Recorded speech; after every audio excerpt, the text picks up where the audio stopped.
welcome back. Got a special project for you today. This is a part of our Stained Glass Mastery community live stream. And so today you might notice I got some changes to the, some cosmetic changes here. And I did also get a pegboard for the tools. So I think that might be, this is actually from IKEA. So I think that that might be something you may want to look into if you're kind of getting your space together. And so without further ado, I want to go ahead and get started here with the project. So this is today's project. We've got the sun here, and we are going to be using the vinyl cutout so you can see the thing peels. And I have gotten some of the glass together already. And I do see a few people in here, Beth Ann and Lulu. Hey, y'all, thank y'all so much for joining, and looking forward to kind of going through this project with y'all. And so this is a scrap box, so we're doing another scrap box project. And right here, I've got some of the glasses that I was kind of wanting to look through. And mostly they are the ambers and some reds. And I was kind of looking through everything here, and I kind of noticed this one was probably my favorite that we could use for a sort of blazing sun kind of look. And so what I think we're going to do, we're going to try to get everything out of this if we can. If not, we're going to do the middle circle with this red glass. These, they are nice, but it was just maybe a little bit duller than I wanted after kind of looking through and finding these two options. So I think that might be the way that we're going to sort of head for this project. So since we've got our glass all picked out, first thing we've got to do is the cutting. So what I'm going to do is I'm going to try to fit all of these pieces, all the vinyl pieces, onto this one piece. And this is the smooth side. You can kind of see the reflection there. See, it's got a lot more texture on this side. And this side, it's a lot smoother and kind of glossier. So we're going to be cutting on this side. So that's where we're going to put our patterns to start. And this does have a direction. You see that the color is going vertically here. So I'm going to want these to go in the same vertical direction. And while I'm putting that on, just want to sort of introduce myself. My name's Adrian. I'm a part of the Cavallini Stained Glass Studio. And we complete hundreds of stained glass projects every year. So I want to kind of help you guys out any way I can. And I think this might be a good way to do it. And this is a part of our Stained Glass Mastery live stream. So we have a community where, you know, I've got a lot of tutorials and tool lists and all sorts of resources that are all free and available to you. So I'm going to leave a link in the description here that you can check that out. And I hope to see you there. It's really just a community full of like-minded artists and a place to ask questions, share projects, all that sort of fun stuff that you can get out of a community like that. So I would encourage you to check that out. And what I'm trying to do here is put the pieces on as efficiently as possible if I'm going to be able to get all these out of that one piece of glass. So that's why I'm sort of taking my time here, really trying to see if I can do this. We do have to be mindful of where we're putting it to make sure that that texture, or actually the color, because as we do it, it's going to have kind of that rays shooting off in all directions. It's going to look pretty neat. So I do want to try my best to get that effect. And this piece, it's a little bit more linear. It might fit right there. Yeah, I think we can get that one in right there. So that's going to be a pretty nice little yield we're going to get out of this piece. I think we're, given that we don't make any mistakes here, I think that we are going to be able to actually get the whole thing out of this one little piece. So that's pretty lucky. What I might even do is see where this one might go. And hey, Bethan, thanks for your question. This, we do sell these vinyl cutouts on the on our website. We sell all the stained glass supplies and all that. And I've got all the links to that. If you join that community, it'll have it really organized for all the videos. And We do sell them as the Tri-Cut. You know, it's like a vinyl. It's an adhesive back vinyl. And if you want to consider that, we also do have the patterns available for free to print out like this. So, you know, if you want to just print it out, and you could, sometimes you can kind of put the glass right on top. See how you can see through the glass and you can cut right on top there. So that's a good way to, you know, get this pattern if you don't want to buy the vinyl cutout. So now that we've got all of our pieces on this piece of glass, what I'm going to try to do is I'm going to try to separate these. And this is kind of tricky. The pieces are really close together. Probably what I'm going to do is trace it out with the marker so I kind of have an idea of what I want. So I'm probably going to try to cut it like this, sort of through there. So that doesn't look too bad. And then I can pretty easily cut them like this. This one might be a little tricky. I might get this circle out of the way. And then I might be able to do something like this. And maybe I'll separate this one out kind of like that. So I think that's how we're going to start off here. And I'm going to go ahead and see if I can set up this other angle for you. So that way we'll have a little bit. Let's see if I can get that. There we go. So now, yeah, I'm going to go ahead and start separating these as much as I can. Again, we're cutting on that smooth side. And what I like to do is, I personally like this pencil grip cutter. And I keep all my oil. This is just a little plastic bottle, water bottle, with the bottom cut out. And I saturate that foam with the cutter oil, and that way it, you know, keeps a good place for you to dip your cutter into and sort of saturate the tip there. And hey, Cindy, thanks for joining us. Glad to have you here. So this next cut, I'm going to cut like this, so that way I can try to salvage this pieces and not have to cut into the, you know, into the others. So this one's not too bad. It's pretty straight. There we go. Right through the middle. And sometimes what I'll do in order to start the cut, I'll tap it from the backside, and that will sort of create that run. And let's see what we got here. So that's pretty much created it. I'm going to sort of just, there we go, just kind of like a chocolate chip. You can sort of just apply pressure with, you know, a chocolate chip candy bar. You sort of apply pressure on both sides like this with your thumbs and your index fingers, and that will sort of cut it, you know, the way you want. And Stained Glass Mai, thanks for joining in.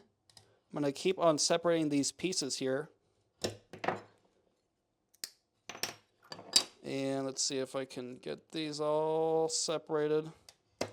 And that'll sort of set us up on the right track. And I'm taking my time, really trying not to break this into the neighboring pieces. So far, so good, thankfully. This is going to be a little bit of a trickier one. Let's see how it goes here. I'm going to go ahead and tap that through.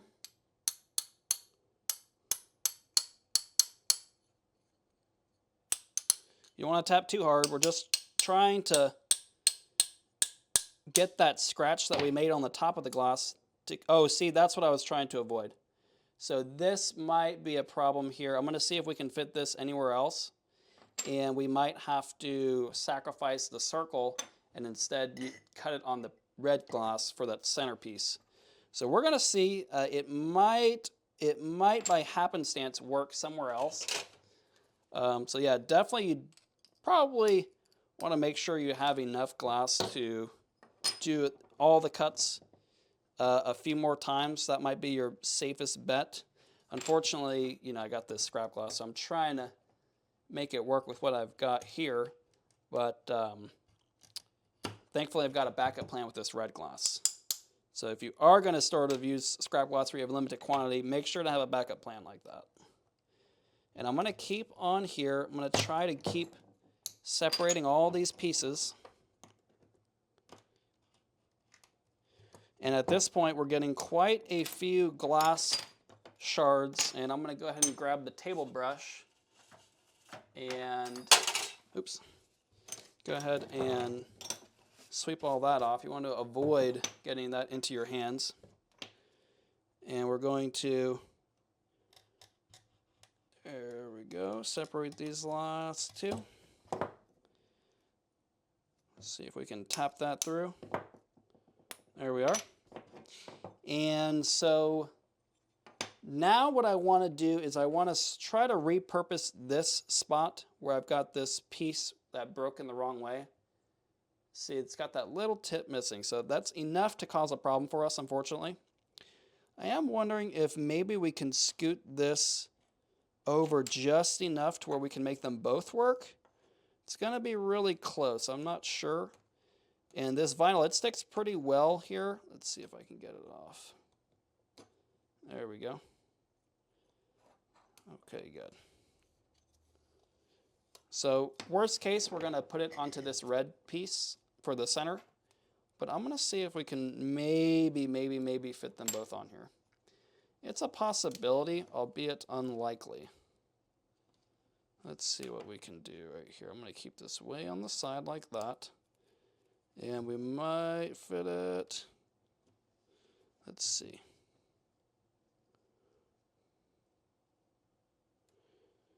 Let's see. Yeah, I think that'll be okay. It's a little bit overlapped here. We can, let's see, what I might do is cut this one just a little bit off, and then we can fill that with solder if we really need to. Let's see, because I think it would look pretty cool with this in the way that we're planning.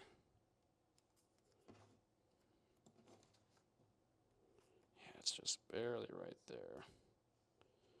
No, you know what? I'm just going to put that circle on the red glass, and that way everything, because it is possible too, I'm going to make another mistake somewhere in here, and so we want to make sure that we'll have enough scrap glass just in case we do that. So we are going to put this one about right there. And now we're going to go ahead and start cutting the actual shapes here. So using the cutter, you have your little roller where it sort of makes contact with the glass. And that's where you put it right up against that white vinyl and do a smooth cut. Try not to stop in the middle. You want to sort of go all the way through. And these little areas like this where there's not a whole lot of meat to grab onto with your hands, that's where you can use your grosers. And just working it slowly, we can break it off in small pieces like this. We just want to try not to break into our white vinyl there. So this one, we've got kind of a lot of meat here. I'm going to go ahead and tap it because this is a really weak point right here. This is where it's going to break if it's going to. So we're going to have to kind of take it slow, trying to just barely work that fracture through. Let's see if I can show you that. You see how it's just barely starting to show through right here? That's why we tap it through. That's going to help us not break through in the wrong way. And I'm just doing light taps. The fewer and the lighter, the better. Or I'm sorry, the lighter and the, see, we got a little bit of a incorrect break here. That's okay. This is at the sort of the tip of the sun here. So if we have a little run and it looks something like this, that's okay. You know, it's still going to look like a sun ray. But these are kind of harder shapes to cut, so you do want to keep that in mind. And here we've got, there we go. So we're going to go ahead and clean all this other glass up on the grinder, and that will, we'll look at that here in a moment. This one we might be able, oh, you know what? Look, it broke exactly like we said.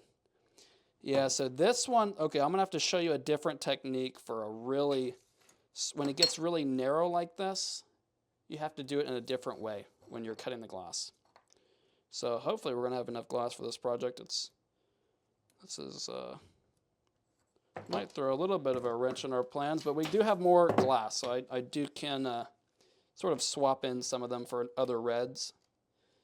So we're gonna cut this piece again, and this is pretty thin right here. So what I'm gonna, so in the other one, the thin part was facing the other way.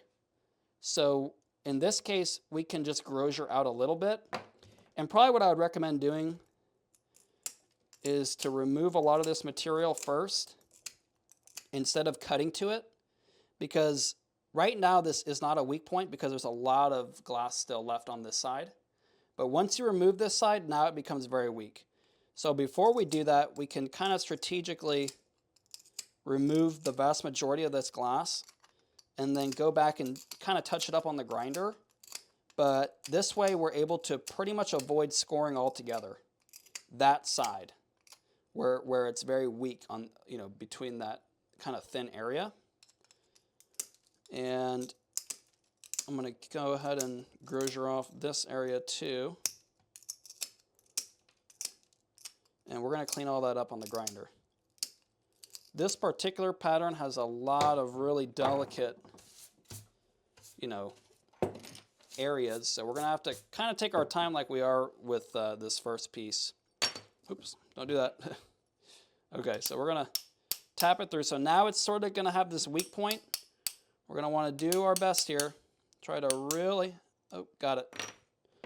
So yeah, you just sort of have to give it your best shot.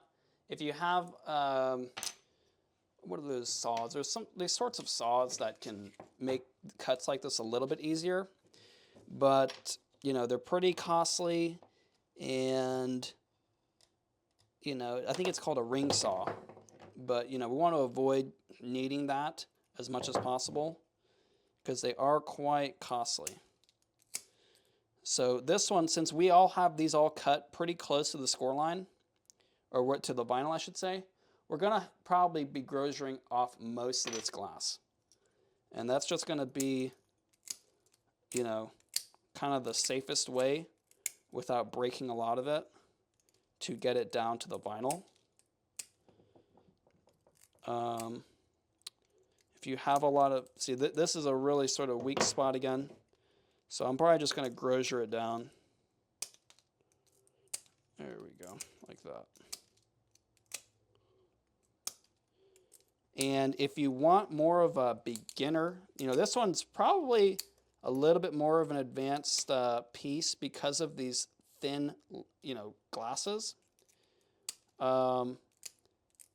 The last one we did last week was a little bit, you know, there were more straight lines. The glass, it was a lot sort of thicker. And instead of this is, you know, comes down to about, you know, to a point.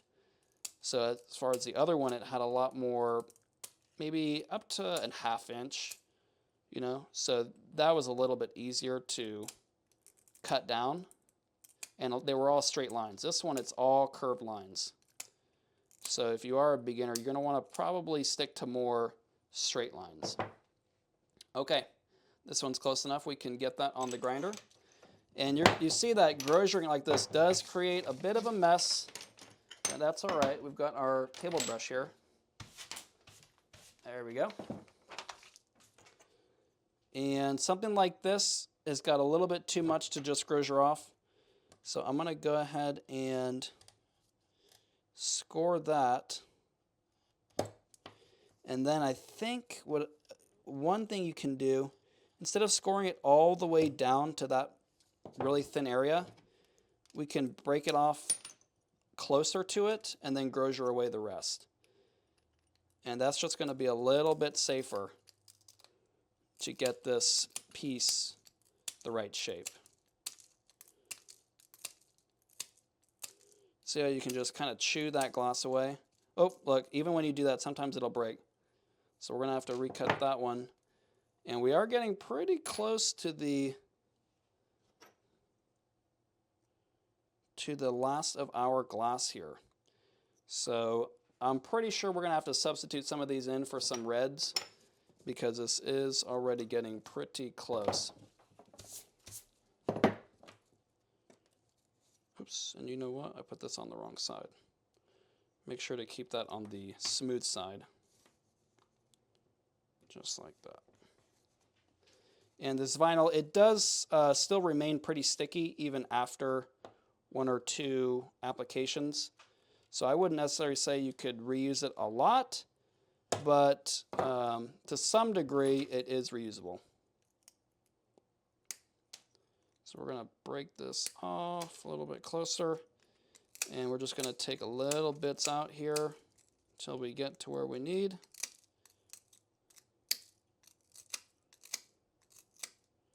And then we're going to go ahead and get the other side and clean up the rest in the grinder.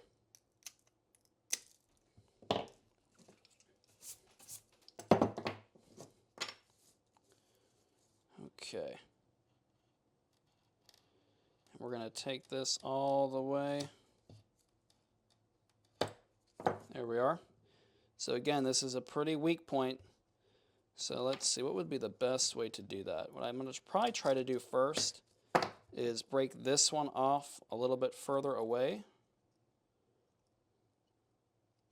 Just put a little bit of pressure. Just trying to get that score worked through.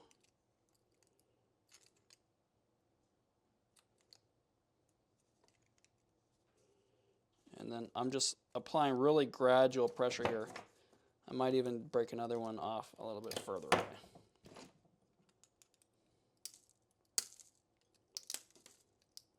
Okay.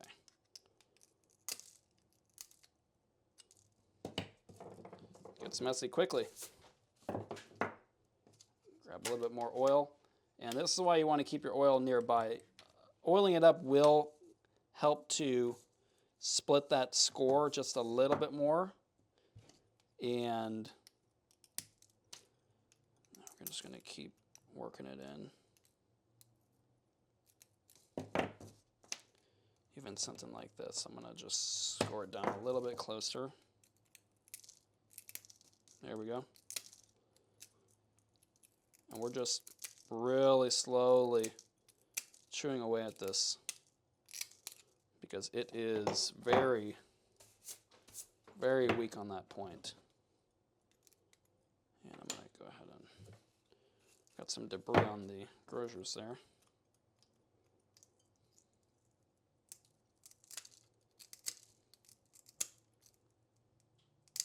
There we go. So that's the worst part, closest to the tip here.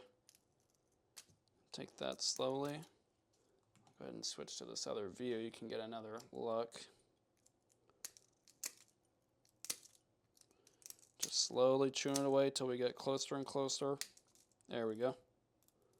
Closer and closer to that score. There we go. All right.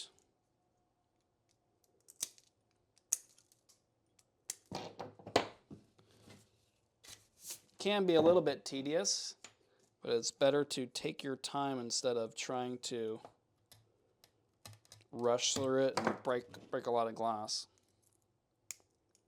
There we go. Perfect. Okay. So we'll clean that up on the grinder. And what I think I'm going to do is start to set these in the correct spot on this printed pattern. And that way we will kind of have an idea of which ones are cut already. Let's see. So we got this one. Let's see. Looks like we got this one.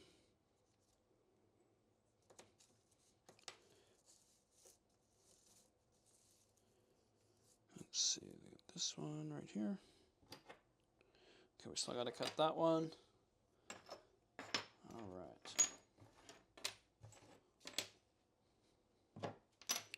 Okay, this one, it's pretty close to the vinyl here. Again, gonna get that score. This cutter's oiled up pretty well. And you'll be able to tell that it's oiled when it sort of has a little bit left on the surface there.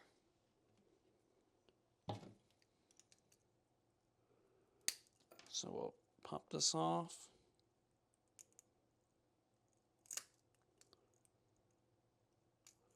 Let's see.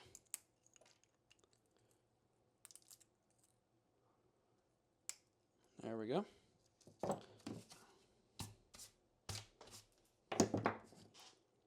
Okay, now this is going to be a little bit risky. I'm going to try to chew it off slowly. Getting it down to the vinyl there.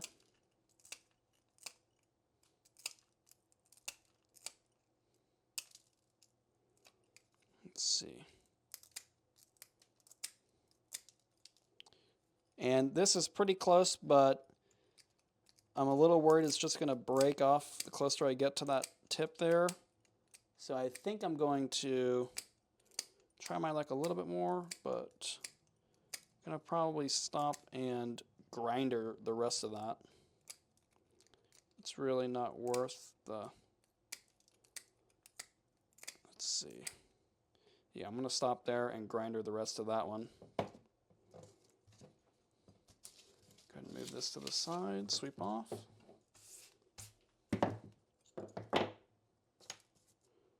Okay, this one goes about right there. All right. And right here.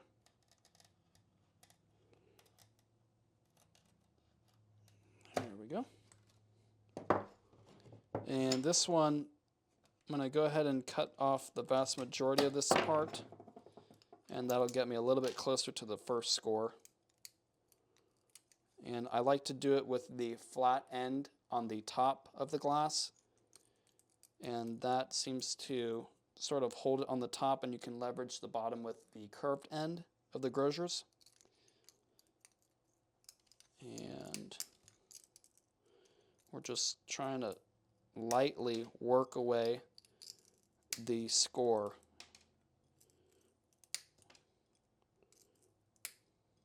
There we go. Okay. Now this is going to be a tricky part, so what I think we're going to do is we're going to try to just cut it close to it on that spot, and then when it gets a little bit thicker towards the base of the sun ray, we can cut it right at the vinyl. So sometimes if you do it from here, you might, from the part that's a little bit safer because there's more meat here, it might break the rest of the way properly. It might go off into the sun ray. We'll just have to try to work it out a little bit, and then you kind of have to just go for it.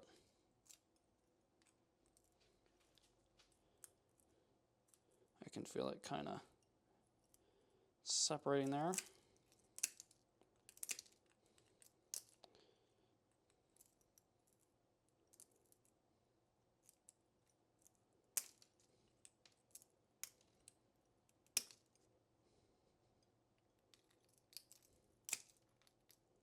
Let's see. We'll just chew it away closer and closer. Don't get too close to the weak spot.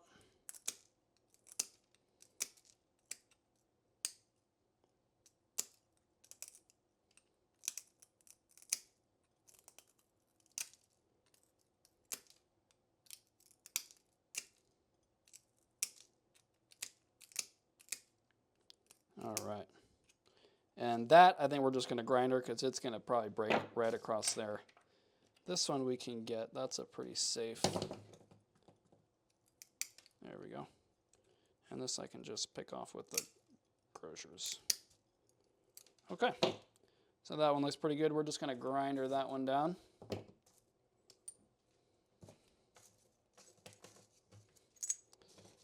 Get all this stuff off of here.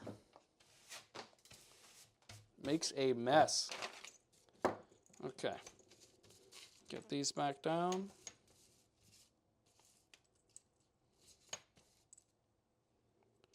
Let's see. Where do you go?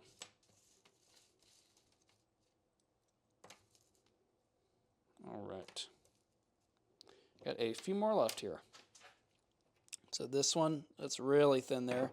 I'm going to try to chew it down a little bit closer to the vinyl, and then I'm going to cut that corner off.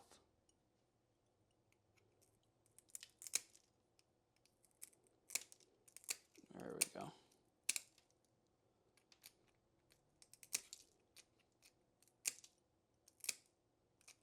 Okay. So you see we've got that pretty close. I can grind to the rest of that. And then we're going to want to go ahead and score this.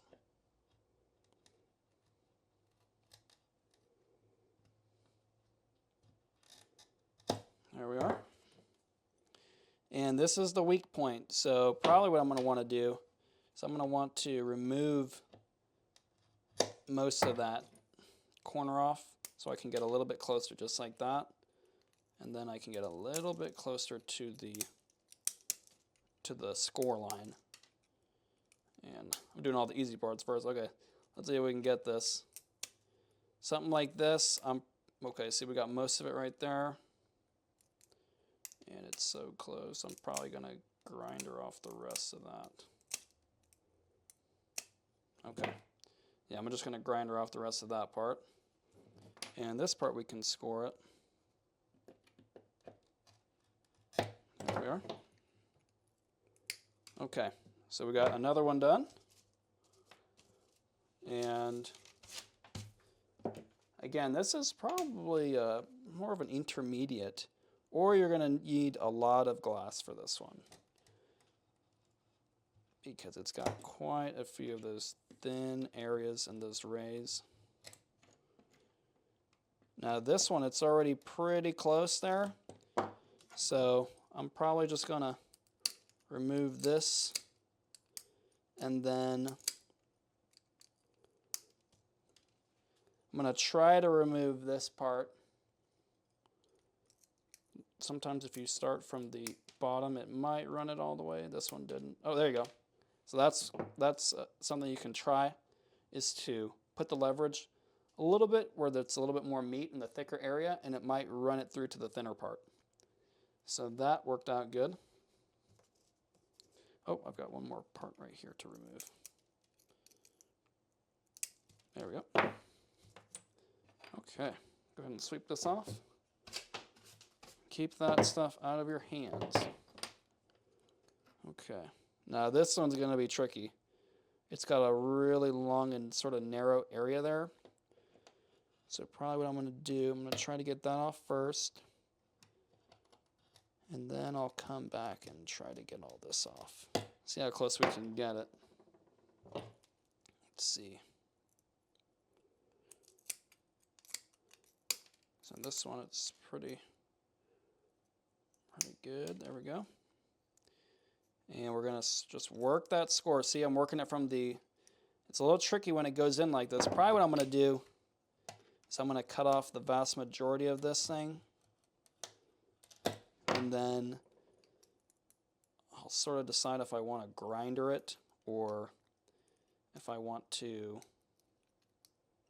try to grozier it off.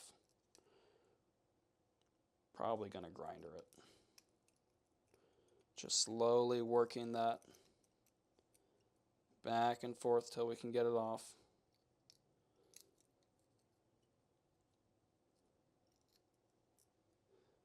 Let's see if you can see that. See, it's starting to work that. You can almost see the reflection where the glass is separating. Just working that slowly.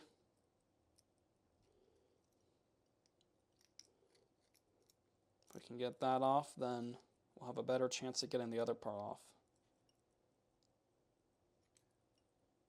It's almost there. Sometimes you'll get this far and it'll just break right in the wrong way. Not a whole lot you can do about that. To avoid putting too much pressure, I'm going to actually take it down a little bit further, like this. And then I might just try to grozier it down until we get down there. Slowly but surely. And if you guys have any questions, make sure to leave a comment in the chat there.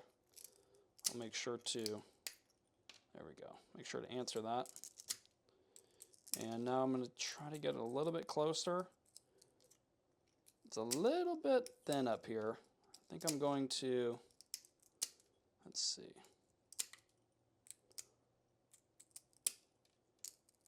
There we go.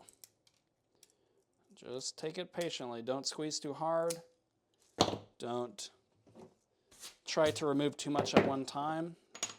It's just going to set you back. There we go. And we've got one more ray after this than just a circle. Okay. Put that one down. Do a quick sweep. We've got our last ray here. It's already pretty close on this side. I think I'm just going to grinder that. And then here, let's see what we can do. Take it slowly. There we are. And this one, it's pretty thin right there, but not too bad. Not as bad as some of the others. We already did the harder ones.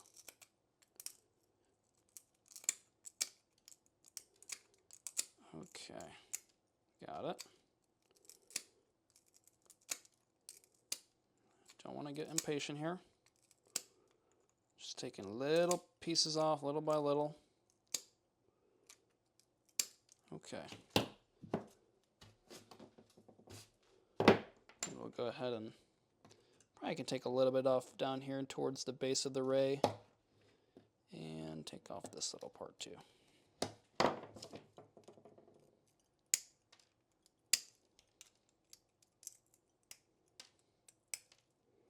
Okay, and the rest of this, I think I'm going to go ahead and grind it down. The last ray. And now we just need to do the circle. Now there are circle cutters. We're just going to freehand it because for one circle, it's kind of, you know, a little bit silly to break out the circle cutter.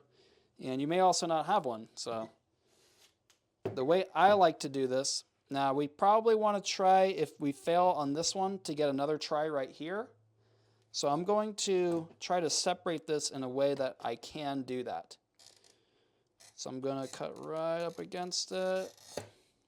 And then I'm going to tap the break through, just like that. So now I've got hopefully another try right here if it fits. Yeah, it'll fit right there. So that's what we want. And you'll also get a better yield out of the glass if you do something like that. And we'll just keep that glass cutter right up against that vinyl.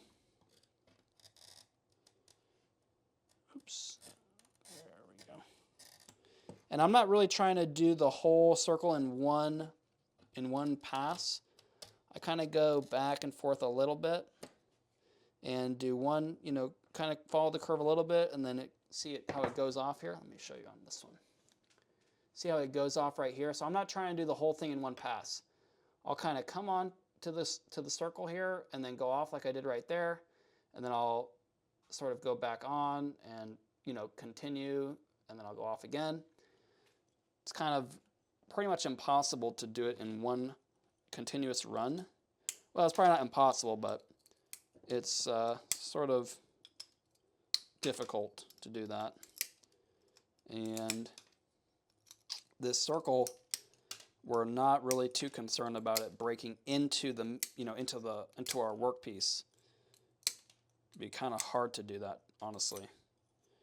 And so here we've got a little bit more cleaning up we can do on the grosures, and then that'll be the last of the cutting, and we'll move on to the grinding. And we'll see what that looks like.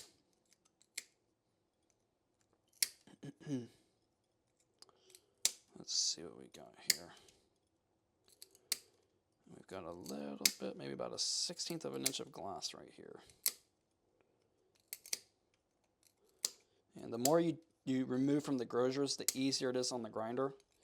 But those pieces where the rays were just so thin, it was not worth that risk. Not worth the risk. So we're going to go ahead and sweep all this off here. Making a big mess on the floor. It's all right. Okay. So here we are. Now we need to go ahead and grind all these down. And what we're going to do is really clean up the workspace here. Let's see. I'm going to go ahead and put these in the trash. And then I'm going to move these all off this pattern because there is shards of glass everywhere. Get this moved out of the way. All right, there we are. Now, what I like about this vinyl especially is when you're grinding to them, it's a really nice way to pretty easily, I'm going to get this a bit of a better spot, to easily get the right shapes. There we go. Okay. So this, I keep a little foam here, and when you saturate it with water, it'll sort of wet the wheel. So I'll normally just keep a bottle of water with a little hole poked in the cap, and then I'll saturate the foam, and you see how now it's not dry. So that's how I like to keep the from getting a lot of glass dust in the air. That's a good way to do it. And thank you, Beth Ann. Yep, we're moving on here.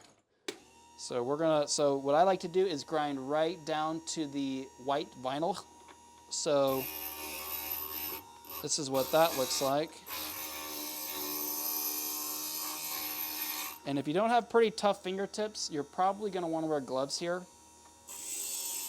because this glass can be sharp and it can get you if you're not careful.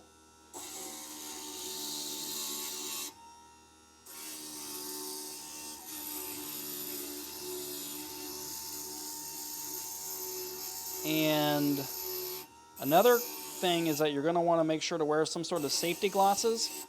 I do have my glasses on, and they do pretty much block all that debris. But definitely don't want to be getting glass into your eyes. Sort of not a very fun time. And homemade, I like to use just regular water and not distilled water. It really doesn't make a big difference. And so also, after you're done with the grinding of each piece, I like to put the little vinyl back on the pattern. Probably not gonna work out getting it in the exact same spot, but it will kind of stick back to it, and you might be able to get another use out of it. So I'm gonna go ahead and stick this down on our pattern here. Let's see, where do you go? Right there. Okay, good. And we'll keep on grinding.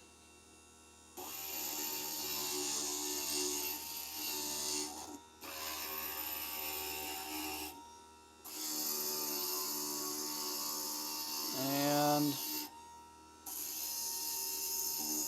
see how thin that is? That would just break right across. So we're going to take it to the grinder.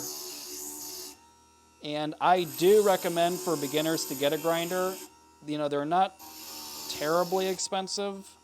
I think this one's between $100 and $150.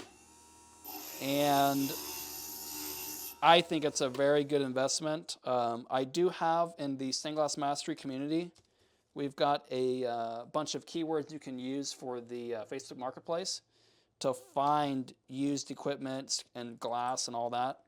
So, check out that community. You can get that resource.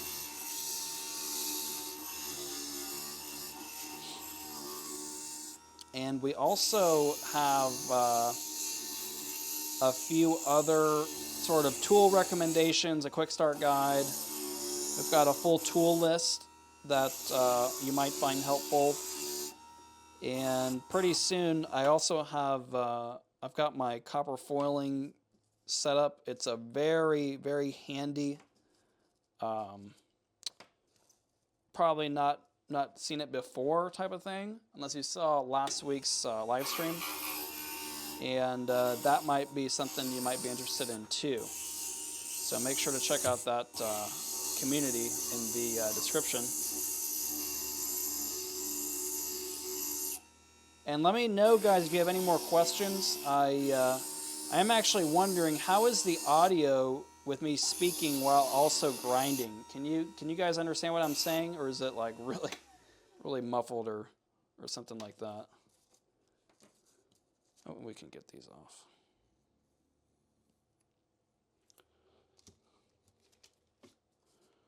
All right, we're making good progress here.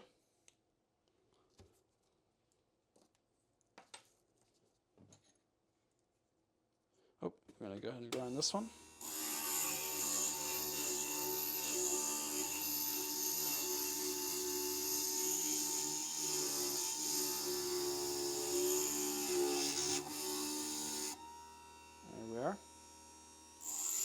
Okay, awesome, Beth Ann. Thanks for letting me know.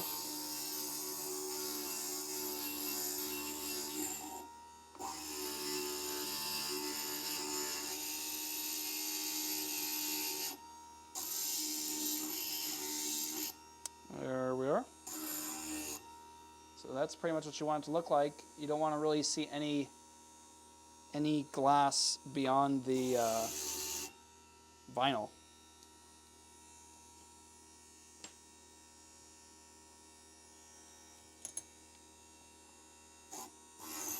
Okay, awesome. Matt and Homemade, thanks for letting me know.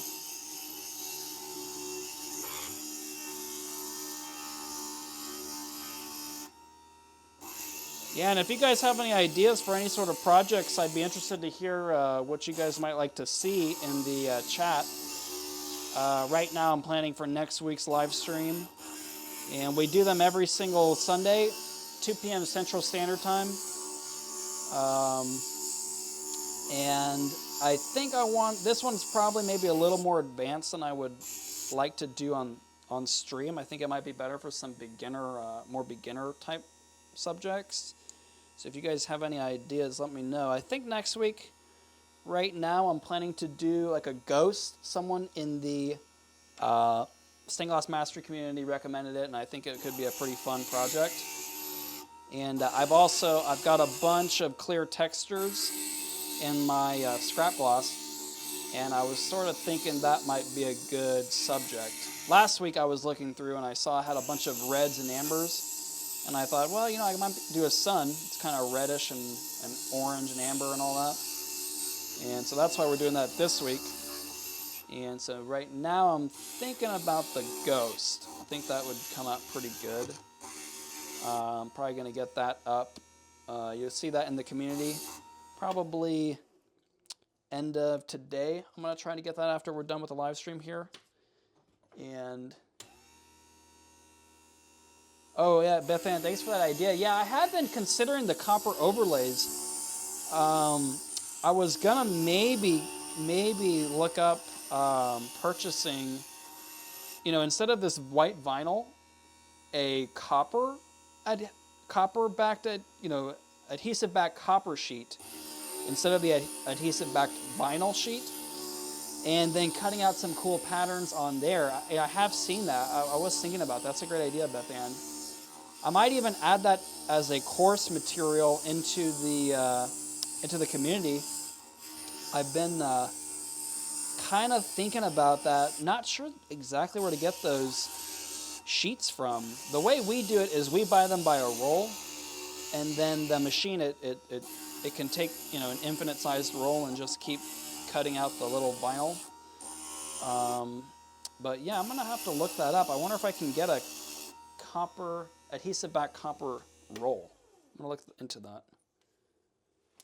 Yeah, because I think it might be nice to do that for like the ghost. You might be able to see the eyes and stuff like that, the nose and the mouth and all that. Might be kind of cool. Even for other projects like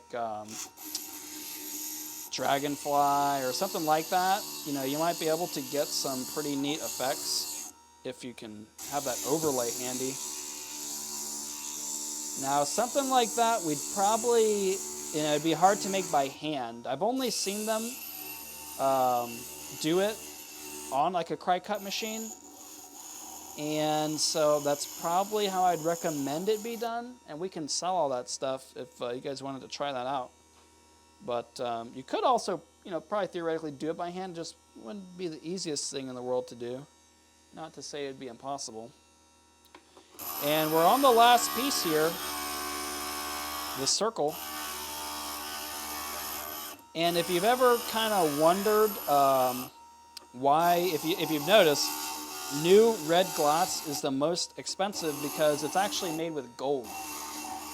And I really haven't. If you haven't seen that, or if you haven't studied that, pay attention next time you're shopping for glass, and you're going to see the red is always the most costly because it uses that gold in And yeah, Beth Ann, yeah, I could just get some sort of roll of copper and spray it with some glue, some sort of kind of temporary glue. That might work. That might work. I'll look into that. I don't think I'll have it ready for next week, but I am going to look into that. And now we've pretty much got the pieces all done cutting and grinding. So here is kind of an idea of what we are looking at here. Oops, I put that in the wrong way. There we go. So you can kind of see where the colors are sort of shooting out from the center. And I think it's going to be a pretty nice effect here. So now what we want to do is go ahead and clean all these pieces up, because after this we are going to be copper foiling them, and we want to remove all this glass dust everywhere.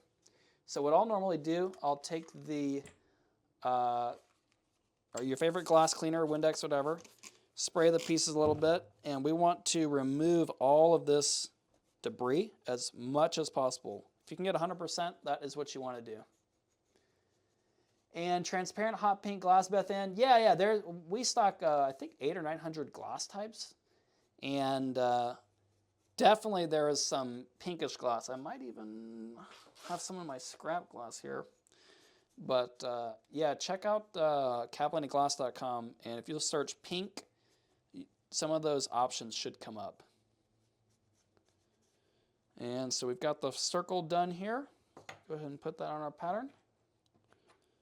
And you see all this stuff, especially on the edges, you need to remove all that junk, because it's going to be really making it hard for you to, for the foil to adhere. See all that stuff coming off onto the rag here? There we go. And yeah, no problem, Bethania. Happy to help. Yeah, let me know if you guys have any more questions here. This is just literally an old cotton rag from one of our old T-shirts, and I like to kind of keep it on this pattern. It sort of helps you. Sort of has an immediate, you know, kind of seeing your piece come together slowly but surely. And this recording will be up. You know, right now we're live streaming this as a part of the Stained Glass Mastery free community. But this recording will be up on YouTube after, and it'll also be a part of the course. I'll have the links, and I'll have the links to the free patterns and all that stuff. So if you want to check all that out, check the community, and you'll be able to have access to all that stuff.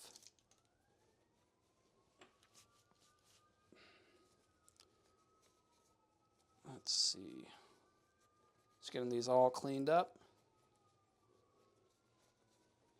And if you've got a crafting partner or a crafting friend, you know, they can help you with all of these, you know, kind of a lot of these tasks that are not necessarily the most difficult to do, but they do take some time.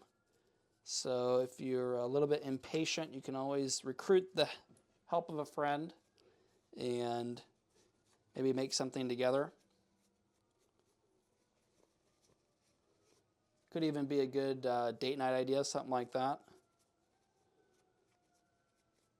The good thing about stained glass is that it is sort of an infinitely lasting medium, in that, you know, plastics or polymer, any of those acrylic printed things, you know, tints and all that stuff, they all degrade in the sun.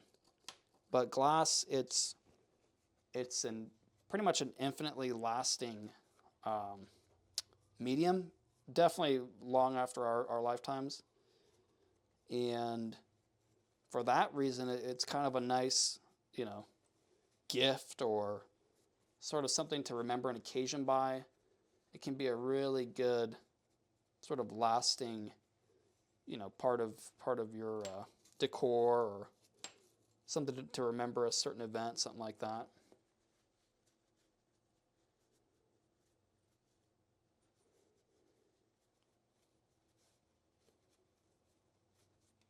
And we're kind of winding down here. This process, you don't want to sort of skimp out on it. You want to make sure you get all that stuff off, because if you don't, you're going to be redoing a lot of work later on down the road. And when it starts to dry out, go ahead and apply a little more glass cleaner onto your rag. That will really just get all that stuff off. Okay, let's see. There we are.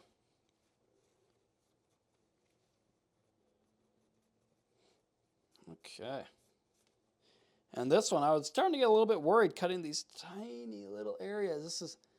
This one is definitely one that's going to require a little bit more patience than most projects. So make sure you're prepared for that before you're starting this one.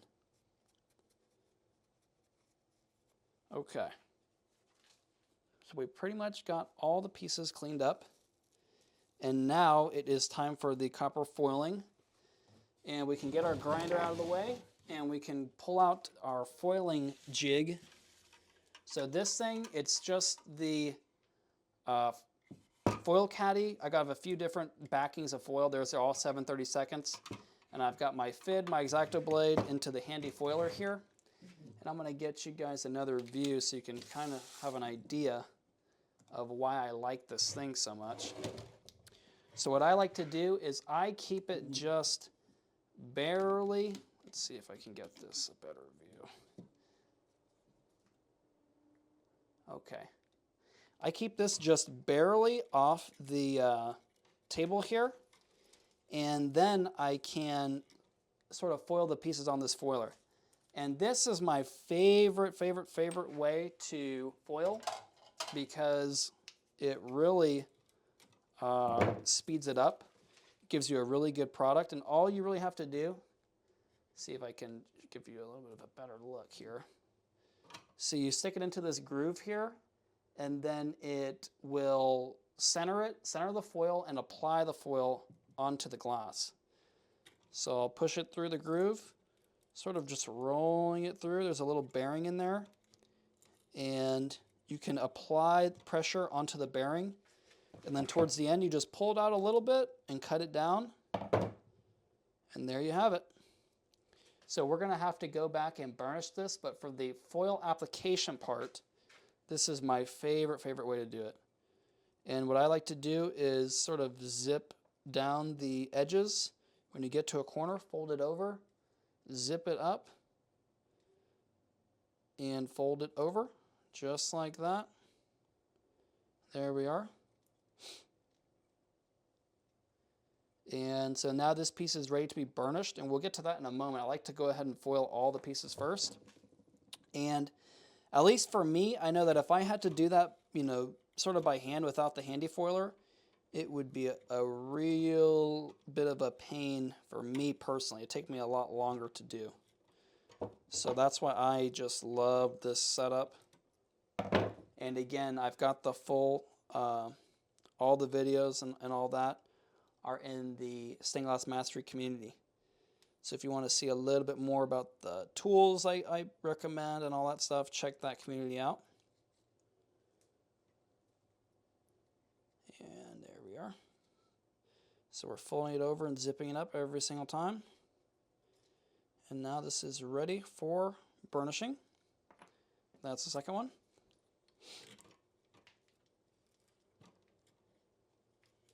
If you guys have any more questions here. And again, still looking for some recommendations for next week's live stream. What kind of stained glass window you guys like to see made. There we are.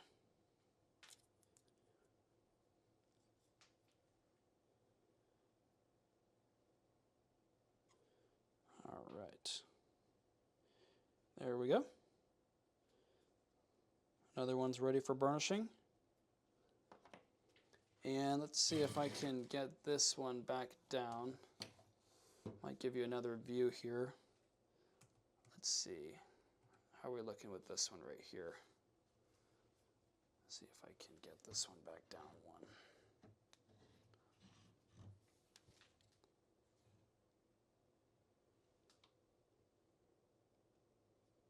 Okay, so now you can give you another view here. See how this thing sort of goes in. and you just apply pressure onto that bearing and it centers it up, sticks that foil right to the edge of the glass, and then when you get towards the end, you're going to want to pull it up a little bit, cut a piece off. I prefer to cut it with the scissors, and then fold it right back over where we started. And I try to fold it over at least 1/4 inch. This is covering, but not by, actually it's not covering. We're missing about 1/8 inch there, or 1/8 to 1/4 inch there. So what I'm going to do is I'm just going to fold these all over, and I'm going to insert it into that foiler, and then that'll just get us that last little bit that we need to do. So I've got this little bit right here. I'm going to go ahead and insert that, pull it out, and that will have done it. Make sure it's all centered up, and there we go. And something like this, see how it's sort of, let me show you on the close camera. You see how this looks like it's kind of not quite a smooth transition here? Well, what I like to do, I'll take the X-Acto blade and I'll just trim this off just enough to smooth out that transition. And I'll remove that part, and then it'll look really good when it comes time to solder it. And one thing I forgot to mention too, we are using a black backed foil here. And the reason why is because we're going to be patinaing this black. Now, if you did not want to patina it and you wanted to leave it sort of the solder finish, you can do it a silver backing, and that will match the same finish as the solder. So that's kind of, if you wanted to not have to patina it, that's what I would do. And probably next week we'll do a silverback, and then I'm thinking the week after that, we're going to go ahead and do a copper patina. So we'll do the copper back. We can kind of see what that looks like too. Okay. Got another one done here, ready for burnishing. We'll go ahead and switch back to the free camera. And we'll get this out of the way. All right, we'll do the circle next. This is probably going to be the easiest one. The bigger they are, the easier they are. And sometimes some glasses are actually a little bit thicker than others, and you might have a little bit of a harder time fitting them into the foiler.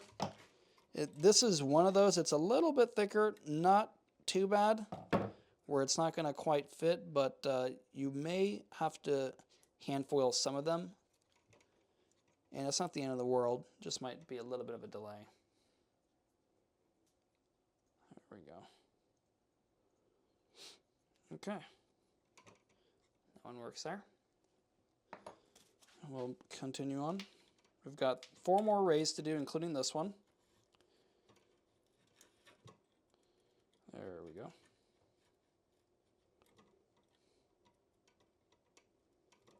All right.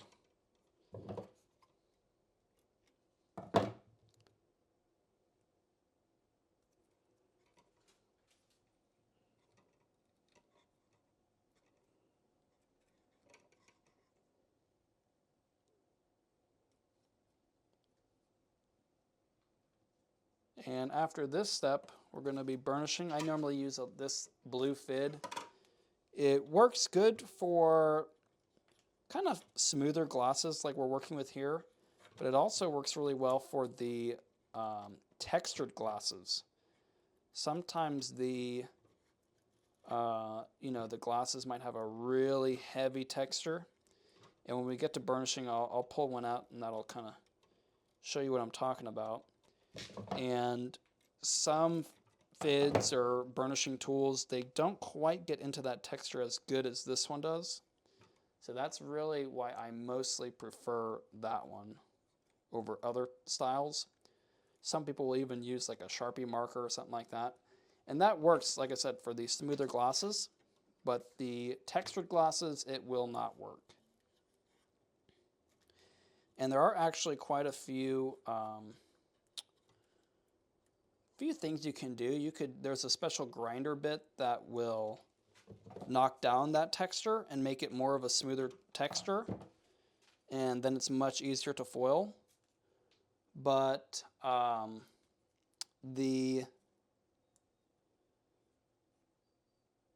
this, you know, I find it just to use this burnishing tool works out a lot better.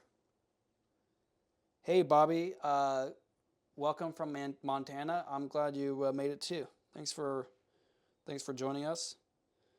And we're right here at the foiling stage, and this is a part of our Stained Glass Mastery community, and I've got all of the free patterns there and links, tool links for my recommended tools, and we've got some guides also, and it's a pretty good place to share your projects and ask questions and all that. So if you guys are interested, make sure to check that out. And this is actually the last piece to be foiling here, and now we're going to be burnishing. So I'm going to keep this foiler out close by because we might have to do some touch-ups here and there. Okay. So now, let's see if I can get this a little bit better. Okay. So now what we're going to do, I am going to move everything over here to our workspace, and then we're going to get burnishing and put them onto our pattern, and we'll be pretty much ready to solder after that. So the basics of burnishing, I use this FID, and I like to do the edge first, and and make sure if there's an area where you overlapped it, make sure to go in the area that it was stuck down. Don't go the opposite way because you'll knock it off. We want to avoid that. So we'll do the edges first, and the reason why we do the edges first is because if you do the face first, you could trap some sort of air in there, and that, you know, that's just a place for foil to get in there. So you want to avoid that. And whenever you are burnishing the faces, you want to burnish towards the middle. You don't want to burnish out because you'll knock that foil right off also. So we are making good progress here. And something like this, we're going to go ahead and refoil that where it gets knocked off right there. Let's see, I'll show you on the close camera over here. If you do see where it gets a little bit knocked off right there, we can refoil that. It's not a big deal. We're going to go ahead and finish the burnishing, and then we'll just put a little piece right on top. And you'll kind of see all the little wrinkles and all that stuff really sort of vanish. It'll sort of smooth out. And I'm going to show you, I just reinsert it right into the same spot. And then I'll cut a little piece off. And there you have it. We'll just fold it over like we always do. And before you know it, it will be like it never happened. And you do see there is a little bit of let me cut over here. Again, we've got a little bit of this uneven area here. We want to go ahead and trim that down to make it a smooth transition because it'll show in your solder. So we are going to burnish this down.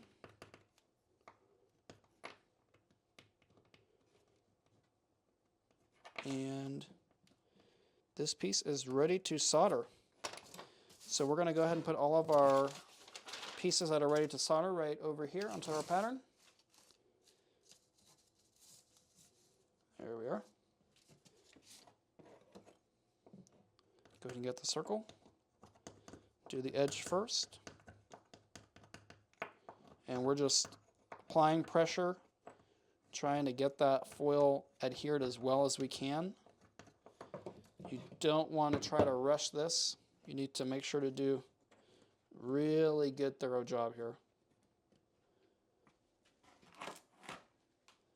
Let's see. And you'll notice this actually has a texture, so it's a little bit directional. I think I do want it to face one of the rays here, so I'm going to try to pay attention to that. And I especially want it to be facing where we put our little hook. So that way when it gets hung, it'll have the texture facing vertically. That'll kind of be, I think, the nicest way for it to look.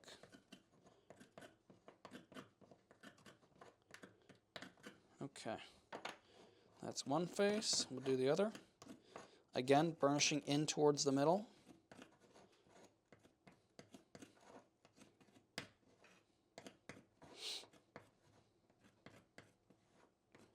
All right.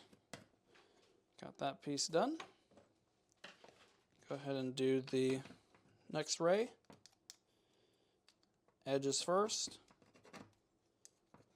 and then the face.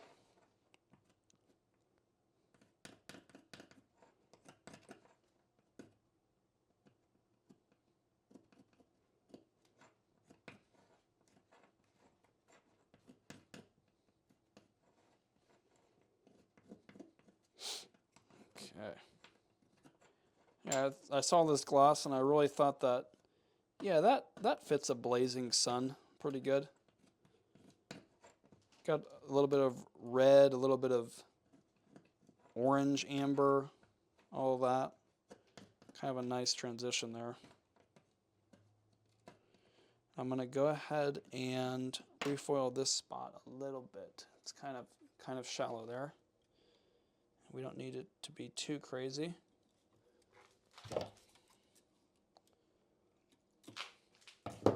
Okay. There we are. And we'll check both sides, make sure it looks good, everything looks good. Burnish it down.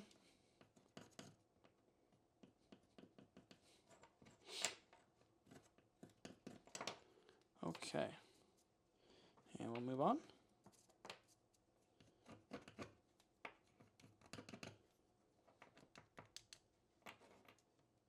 Some of these rays are really small. And when they do get kind of thin at the end, you're going to want to maybe not push too hard. You can break that glass. That could be a problem. And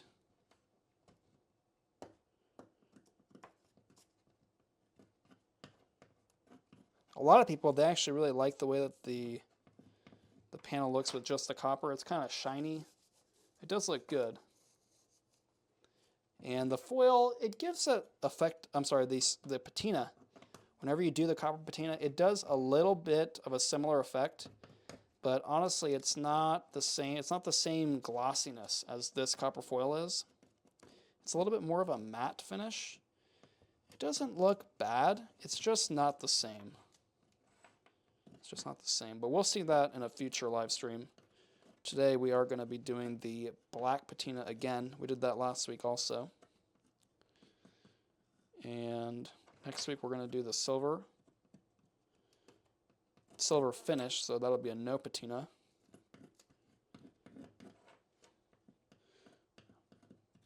Oops, we knocked it off a little bit right there. I'm going to go ahead and refoil that spot.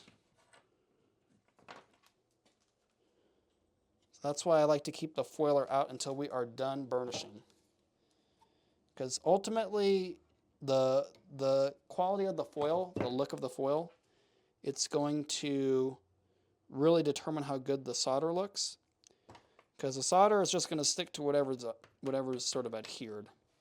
And if it looks messy adhered, then it's going to look like a messy solder. Kind of just the way it is. So you want to kind of take your time with that. And we have a little bit of a non-smooth transition here. I'm going to go ahead and take care of that.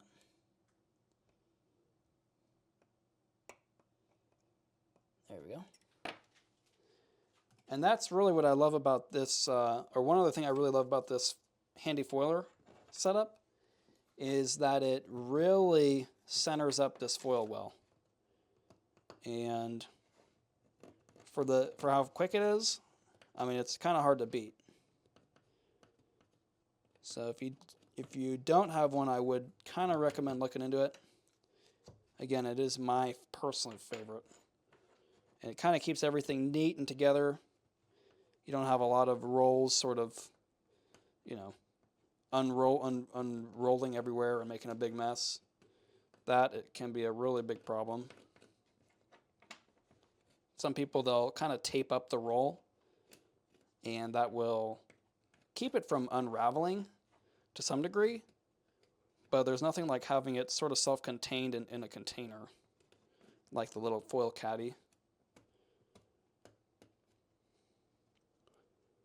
It's just hard to beat that.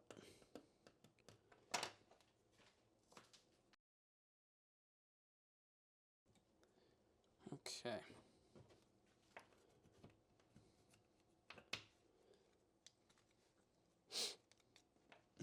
Let's see here. Oh, we've got a... Oh no, we just need to burnish that down. There we are.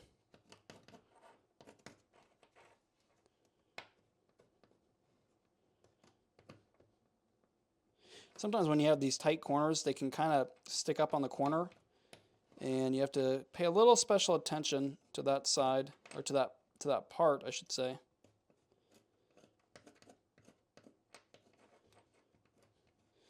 And so far, I definitely would say that our blazing sun is looking like a blazing sun, so that's good. Right here, I think I'm going to add a little bit more.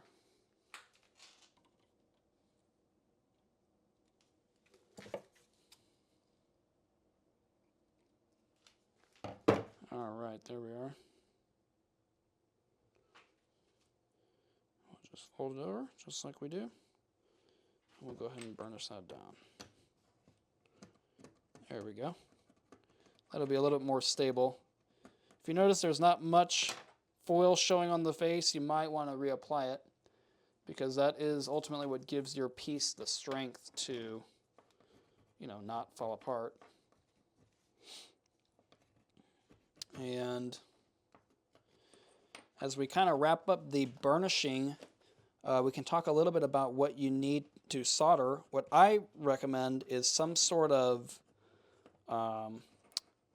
definitely some sort of airflow. If you want to work in sort of a garage setting, you can open the door and sort of have a fan and all that.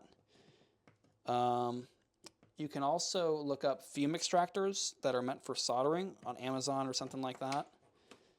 Those work pretty good. Better for smaller projects. A larger project, it's not really as feasible. But something really small like this, we can, little sun catcher, stuff like that. Definitely you can use that little fume extractor. And they're not too expensive, I think. Well, it's been a while since I looked. I remember I got one a few years ago. I don't remember it being too expensive, but it has been a while, so it might be, I might be a little bit wrong about that. Let's see, just getting my pieces together over here. Okay.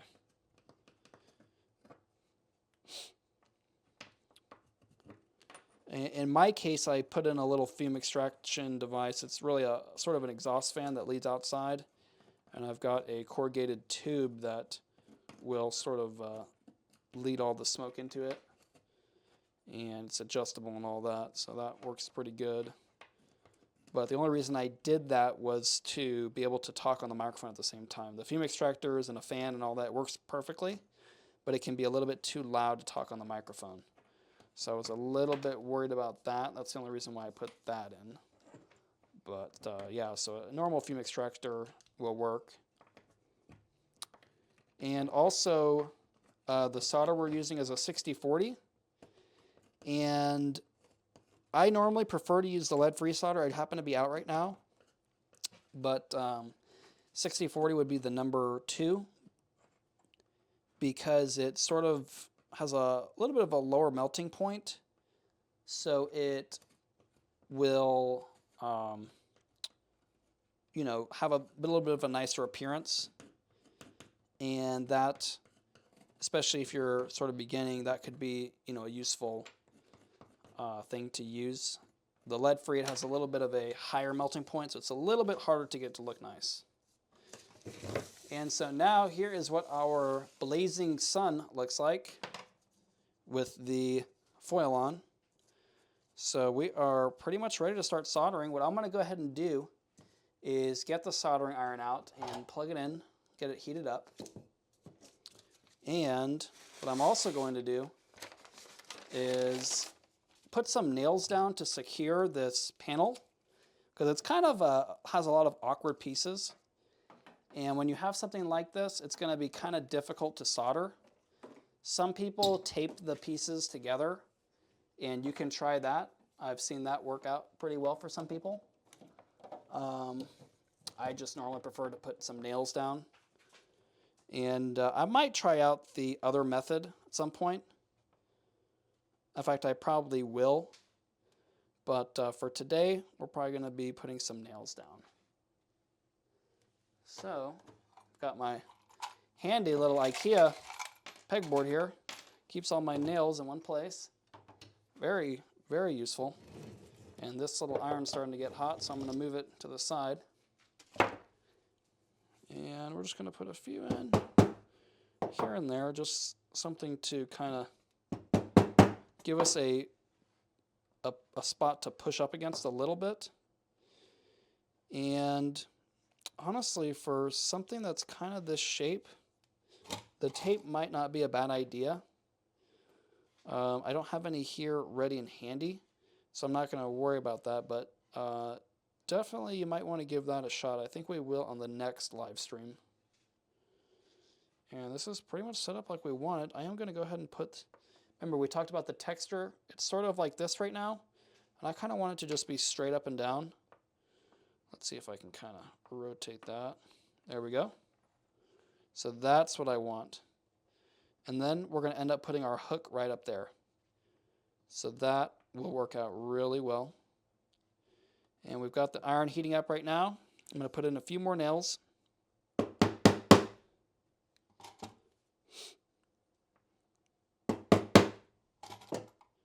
right. Really liking the way that this is coming out so far. Yeah, thanks, Homemade. Yeah, it is looking pretty good so far. I think if you guys have any questions, let me know. I think that we're going to come out okay on this one. Let's see. So I think that's enough just to secure it in case I push in that direction. And I'm going to go ahead and get the... All right, let's go ahead and get our fume extractor going.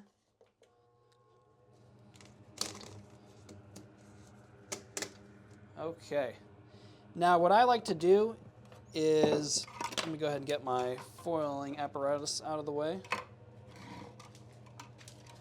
You want a pretty clear area whenever you're soldering, because you're working with a really hot iron, it can burn you and all that stuff. And one other thing is that you want to wear a mask. So I normally recommend an N95 mask. And another thing is that you probably don't want to be touching all these chemicals with your hands. So I like to wear gloves. And today I'm actually going to be trying out some heat resistant gloves, since we are soldering. And that would be a good idea for you to keep the heat away from your hands. And this are actually the first time I've used these particular gloves. So we're going to see how they work. Now this is a part of the IKEA pegboard thing. I just keep a little bit of flux in there with the flux brush. And this brush is big enough to where it doesn't, fall all the way into the flux. And I'm just going to apply a little bit here to the joints, because we're going to be tacking this together. And once it's tacked together, then we won't have to worry about it coming apart anymore. But until then, it can still come apart. So we've got our iron. It's been heating up for a while. Let me go ahead and grab the solder. Again, we are using the 6040. And let's see. You're going to know that it's ready because it's going to be molten once it touches it. See that? As soon as it touches it, it becomes molten. So let's see. I'm going to keep it on this one for now. I'm going to go ahead and put a few. So I like to load the iron with some solder, and then I like to touch it down onto the joints. And this is what is known as tacking. And once it's all tacked together, it will not move. So I like to make sure, try to get all the pieces right where you want them, much as you can. And you want to try to minimize any sort of voids and all that. And so this thing is pretty much tacked up. Now what we need to do is flex the entire piece. And so far I'm actually liking these gloves. They're working out pretty good. And you want to keep these chemicals off your hands, and you want to keep the heat off your hands. So I'm going to pretty much flex the whole thing. We're going to tin the edges here, and we are going to solder all of this ring around the center.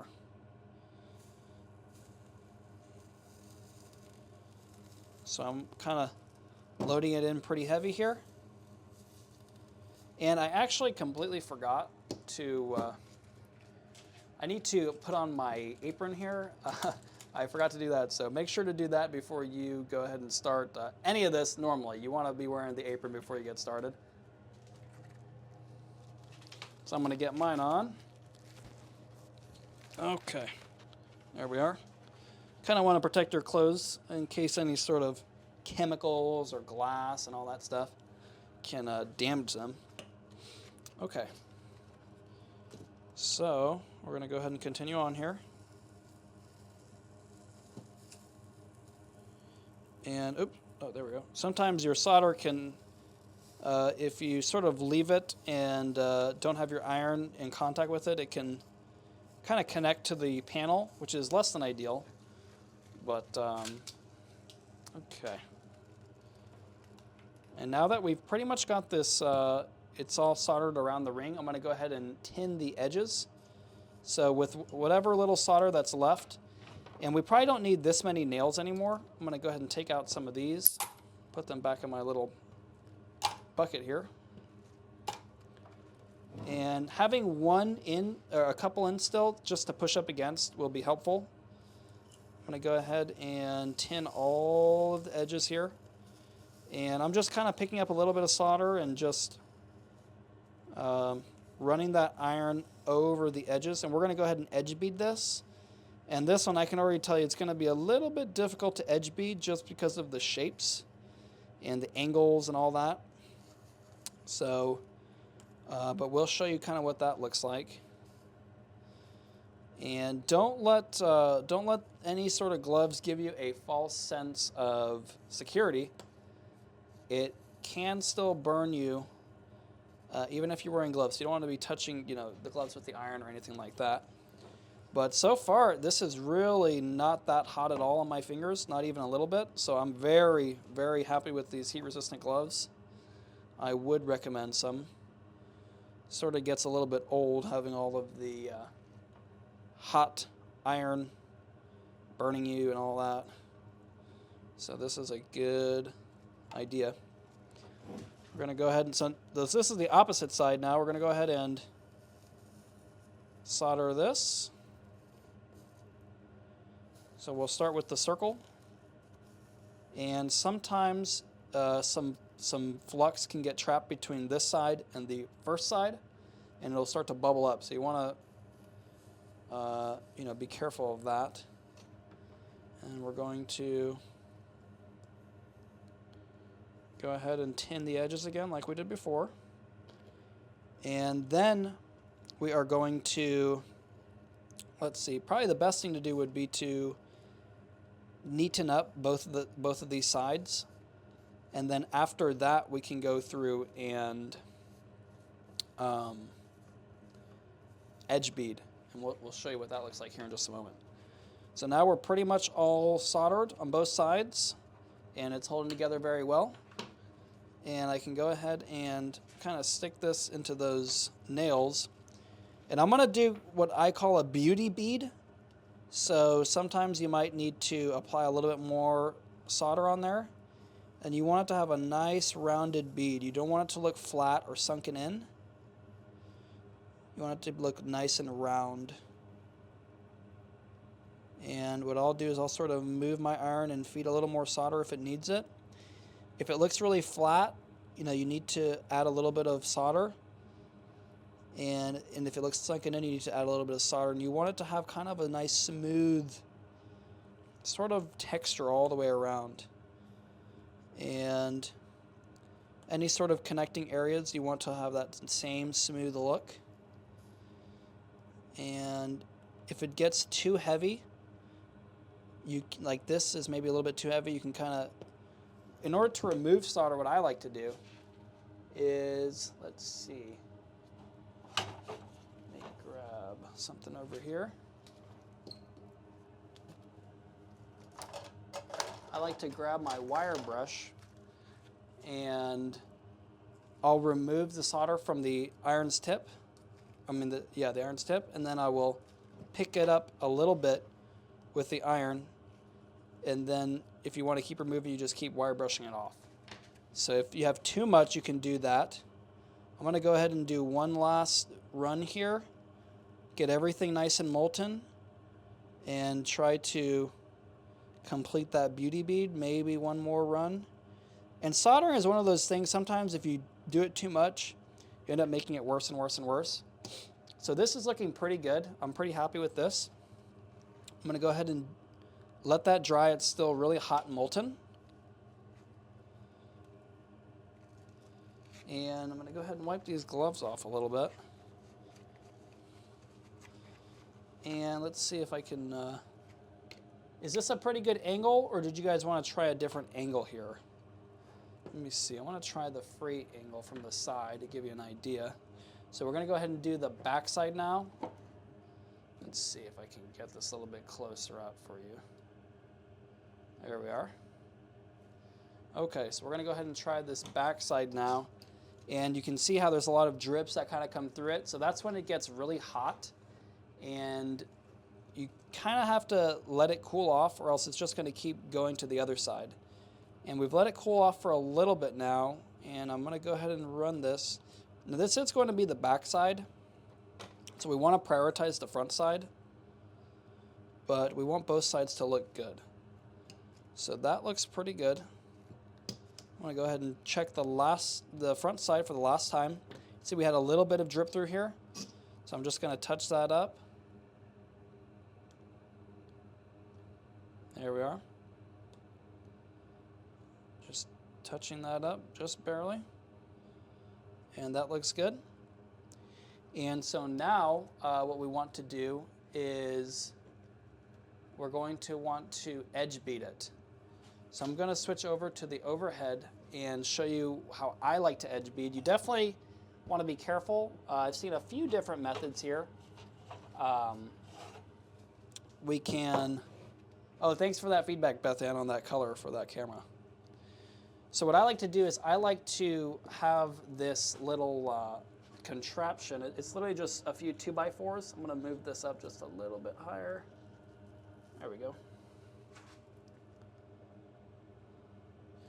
Okay, now what I like to do is, this is just a few 2x4s screwed in, and it helps me so that I don't have to hold it and drip solder onto my hands. So that's how I normally like to do some edge beading. And we're going to go ahead and flex up the edge here. And you have to kind of pay attention to where the gravity is. So like right now, the way it's set up, I can pretty much do this spot. And maybe this spot. Maybe this spot. But probably not this one that's vertical. So we're just going to take the... Let's see. Let me check to see if this will be maybe a better angle like this on the free cam. Oh yeah, I think this might be a little bit better. So I'll take this and we'll just do the light. See, the solder will sort of run with gravity. And hey, Cynthia, thanks for joining us. And I remember you from last week. Yeah, thanks for coming back. And so we're going to, so you see when you sort of heat it up, it's going to run with gravity. So you have to really be careful of where you're able to work. And this is a really kind of complicated shape. So it's going to take some time. Just take your time. Don't get too frustrated. Sometimes you can kind of start from the top. and it'll sort of drip down. Now, one thing to keep in mind is that you do want to, if you have a rheostat or a temperature controlling soldering iron, you can reduce the temperature, and it might be a little bit easier to, it won't be so wet and molten. It won't just drip right off. It'll sort of stay in the same spot. It'll dry up quicker before it kind of drips off. So, you can use a rheostat or to restrict the current onto the iron, which will not get it as hot, or you can use a temperature controlled, a soldering iron on the handle, or you can kind of just do it like I am and kind of wing it. And this would not be possible without these temperature gloves. So definitely don't even think about grabbing it like this unless you have these temperature control gloves, because I've tried it.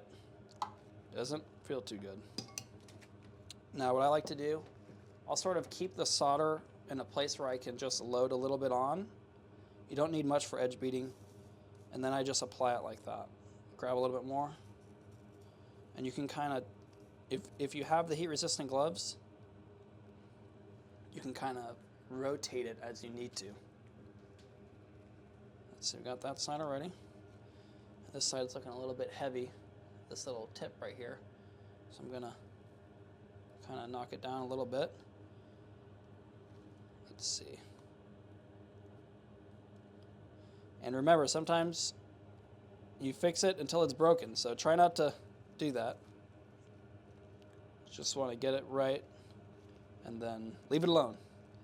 You don't want to, drive yourself crazy trying to fix the same thing and making it worse, you know what I mean? Okay, so we're going to do this spot next. Grab a little bit of solder. There we go.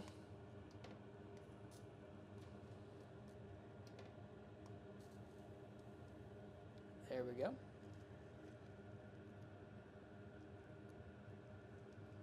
And Beth Ann, thanks for your question. If it's beneficial to pre-tin and or pre-bead the outer edges of smaller pieces before tacking them together. I've just haven't found that to be the case. It's not to say that it might not necessarily work for you, but I find it to maybe be a little bit more work than just tacking the joints and then going from there. And I didn't do it on this one, but if you look at, I remember you were at the, oh no, actually Beth Ann, you were not at the last stream, but in the last one, I picked it up with just the tacked joints, and it held just from that. So, yeah, I really think that, if you just tack the joints, I think it'll be you'll be just fine. And it might be that the joints are all along the outer edge. Like in this case, these joints are pretty much along the outer edges. So, you kind of are doing that when you get the joints too at the same time.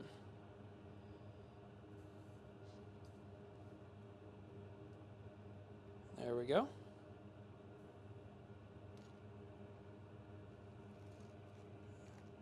And you kind of want to have a nice, smooth look. There we are. Nice, smooth, beaded look.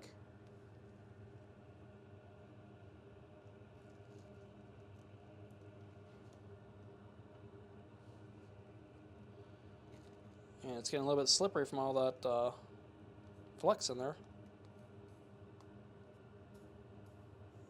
There we are.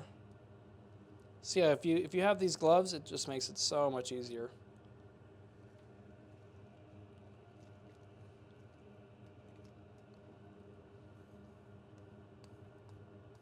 There we are. All right. And actually, I have heard of other people, they'll use like a clothespin to sort of handle the little stained glass window, the little sun catcher, and that will, keep the heat off your hands, but still being able to kind of grab the window without having all that heat on your hands. So I have heard of some people doing that and working out for them pretty well. Might want to look into that. But if you are going to kind of go through that trouble, you might as well get the gloves, I think. I do think this is maybe a superior way.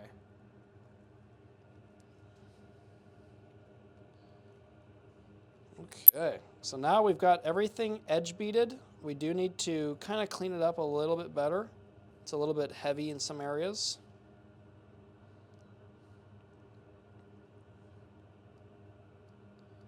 Okay, just reviewing the piece, making sure everything looks good.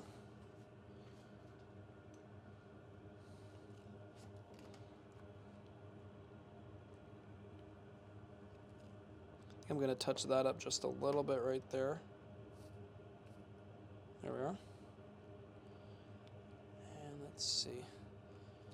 This right here looks a little bit not too neat. I'm going to touch that up a little bit. There we go. Just drip it off.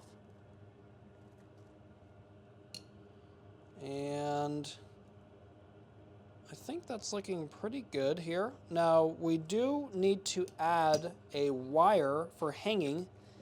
And let's see. Okay, we've got our texture is like this. So this is where I want the top to be. And let's see. I'm going to go ahead and grab that wire. And I'm using an 18 gauge wire here. You could, honestly, probably in hindsight, I would go and get the 14 gauge, the thicker one. There's really no need to use a really thin one. Except for it might have a little bit of a more delicate appearance. But other than that, personally, there's really no reason to use the thinner one. It's a little bit weaker compared to the thicker gauge. But nonetheless, that's what we have to work with here today. And let's see, I'm going to just make a loop kind of like this.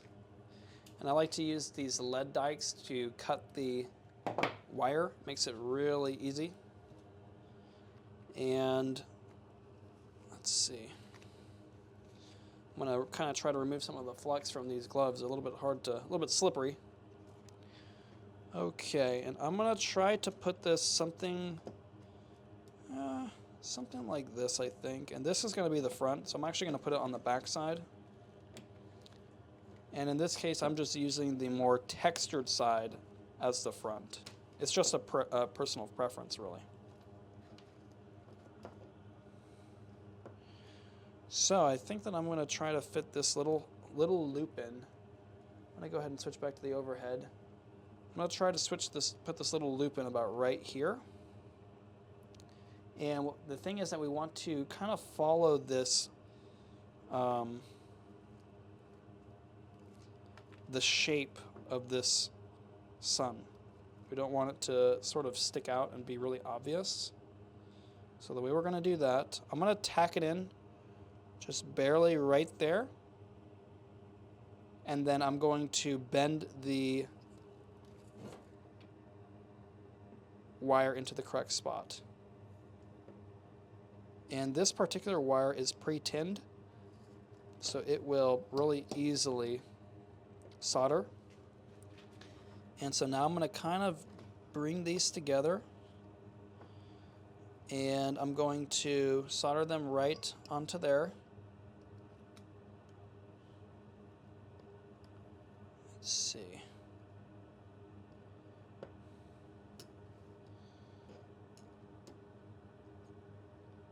And again, if I didn't have these gloves, this little wire would be getting extremely hot. You know what I think I'm actually going to do? I'm going to take this off. Let me show you. I am going to make this into sort of a, we're going to start over because it's all soldered. Let me see. Here's what we're going to do. We're going to pull this out. Oops. Pull this out. Cut another piece. And this time, I'm going to make the loop, and I'm going to sort of do a little spin on it, and then that's what we're going to solder down to the panel. So now I'm going to spin this a little bit like this. See how we did that? And now I'm going to make sure that it will span the full length of that little area. It's a little bit too short. We're going to go a little bit further with it.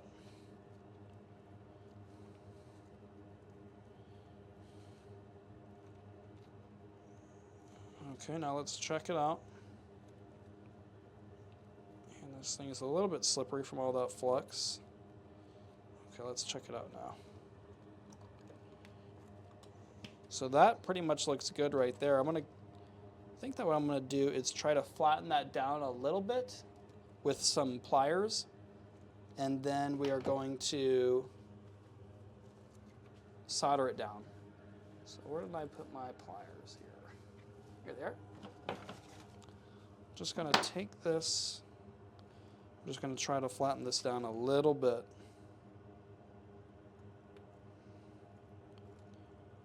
Just like that. And that should work. And we're going to go ahead and put it down here. We are going to solder that down. So I'm going to grab a little bit of solder and drop it into here. And I'm going to try to submerge this into that joint as much as I can. Let's see. And that looks pretty good right there. Let's see if I can get this on the close camera. Kind of see how it sort of is submerged in there. And then we're going to continue on around the circle here. And we're not going to go too far. Maybe about that much is enough.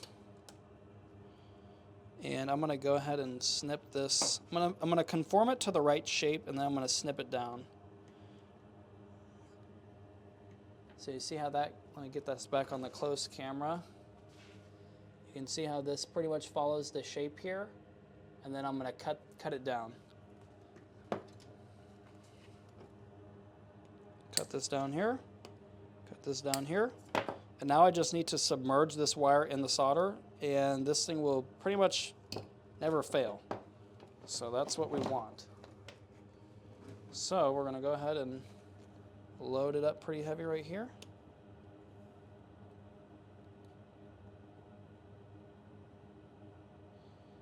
And what I like to do is I'll put a little bit on, let it kind of dry, because if you keep getting it hot, it may not, it may keep coming up. So I'll try to get the first spot down, kind of tack down like that, and then let that dry and then do the rest, or else it could be moving around on you and could be a little bit of a pain. There we go. We're going to pretty much submerge that.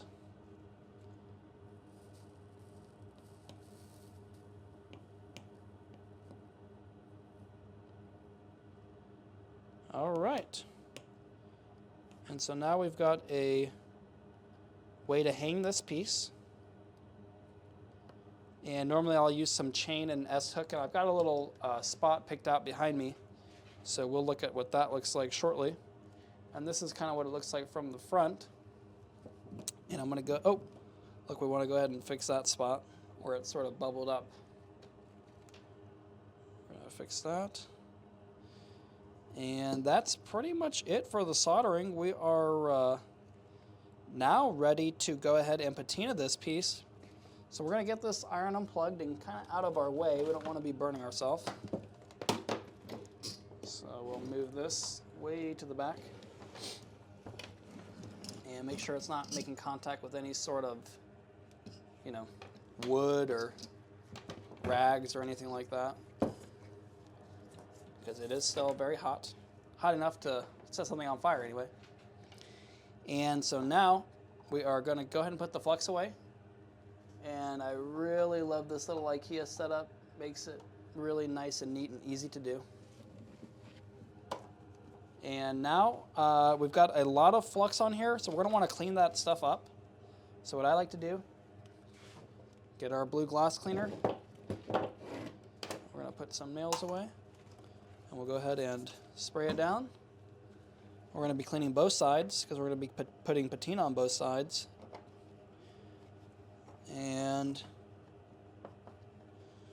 Go ahead and flip it. Do the same on this side. There we are. And then we are going to go ahead and grab our patina. And this is pretty much cooled off, so I'm going to take these heat-resistant gloves off now. And I'm going to go ahead and grab the nitrile gloves that will keep the chemicals off my hands, but you know, they'll be a little bit easier to hold on to. So these are the disposable nitrile gloves. There we are. Okay. And so we're going to be using a black patina. Again, we use that black-backed copper foil. And we just use the black patina. And what I do is I just get the rag. I'll just kind of saturate the rag with it, like this. And then you can kind of just rub it on there. And you can do this a few times. Sometimes people will use a steel wool, and that can kind of be a little bit abrasive to the surface, and it almost preps it a little bit better for the patina. But the patina is an acid, so you want to make sure to not touch it, and you're going to want to clean it up really well after you have, you know, finished applying it. And what I'll do is I'll kind of wipe it on, try to wipe it on heavy, try to get all the edges, all that stuff. And I would say that a lot of people like this black patina look. It kind of just gives it a little bit more of a finished look. It looks a little bit more like a leaded stained glass. It's just a different medium of stained glass. Kind of the more popular, I guess, or popular for commercial applications or church applications. But the copper foil, it's better for more of a hobbyist and kind of these smaller decorative sun catchers, I think. Especially if you're using the lead-free solder, because it's you know, non-toxic compared to the lead. And so we're kind of just wiping it on heavily, much as we can. Sometimes you can use the same brush that we applied the flux with, a little flux brush. You can use that to apply the patina, and that can get into all these little corners, and sometimes it's a little bit tricky to get into every single spot on something like this. Other little panels can be a lot easier. This one's got a few more edges and corners and all that, but nothing we can't handle.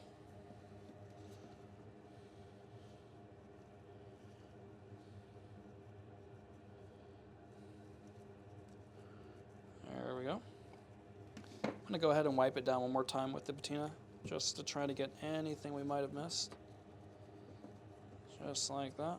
Especially on the face, that's going to be the kind of the most visible spot.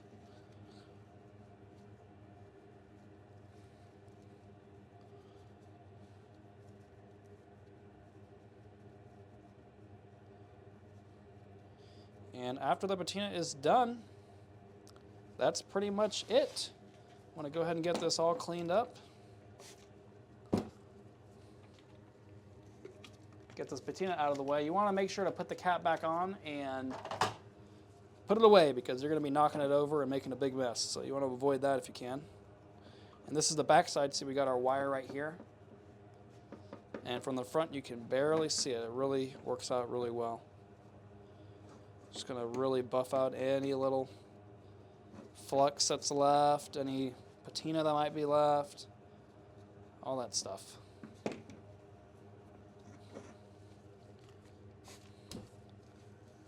And this is pretty much it, everybody. I hope you all enjoyed it. If you guys have any questions, let me know. We are going to be live streaming every single week. And if you enjoyed this, make sure to check out the Stained Glass Mastery community. And with that, I'll go ahead and get my gloves off, and we've got this all finished up. I hope you guys enjoyed it, the blazing sun. And if you guys are interested, make sure to check out the Sting-Off Mastery community. We've got the link to the pattern and a whole bunch of free resources, and it's just a great place for you to learn and ask questions and interact with other hobbyists and other artists. So I've got this all finished up. I've got a spot picked out for it. I'm going to go ahead and hang it up, see if I can do it one-handed. Got it. All right. So that's it for today, everyone. Thank you so much for watching. I hope to see you in the next one. Bye.